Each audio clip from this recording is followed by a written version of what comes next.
va faire des sopes. Sopes, c'est une petite tortilla épaisse comme ça. Et dessus, on va griller les petits verres. Là, les verres, tu vois, c'est... Des verres de farine, un soupçon d'huile d'olive et des galettes mexicaines faites maison. Ne cherchez pas l'erreur, il n'y en a pas. Sur la prochaine carte du restaurant Sandia à Toulouse, les clients seront sans doute surpris de voir apparaître tortillas et sopes au verre grillé, une tradition mexicaine. Il y a des villages où on en mange tout le temps. C'est de la cuisine préhispanique, hein. C'est vraiment, ça fait partie des plats de ce que mangeaient c'est des endroits où l'habitude n'est pas perdue.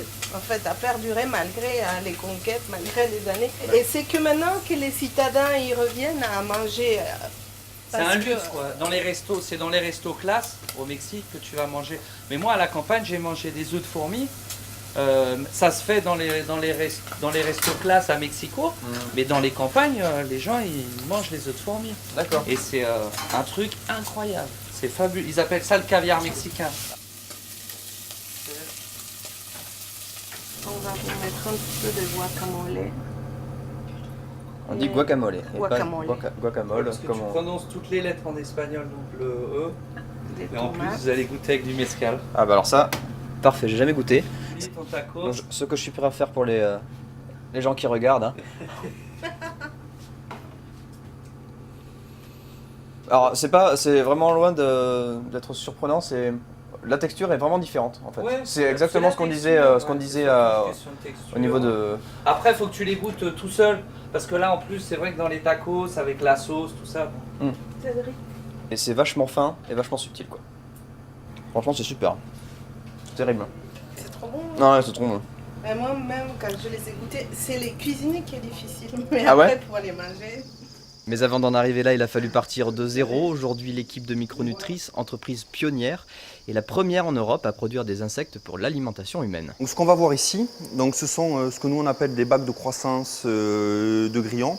Donc, c'est-à-dire qu'au sein de ces bacs, on recrée un écosystème dans lequel on va amener la température, l'humidité, la nourriture et l'eau pour que les grillons puissent se développer de la meilleure manière qu'ils soient. L'aventure de Cédric Auriol débute en 2011 avec un pari fou.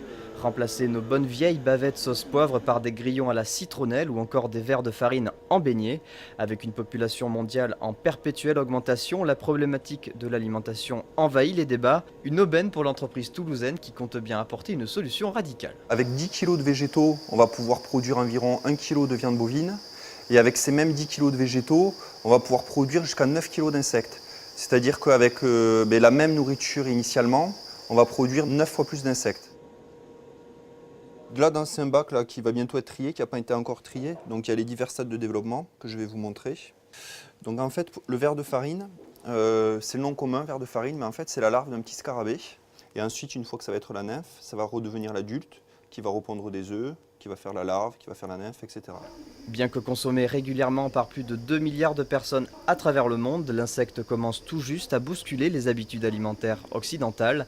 Un vrai pari sur l'avenir. Avoir son steak haché dans son sac à dos, c'est pas forcément évident.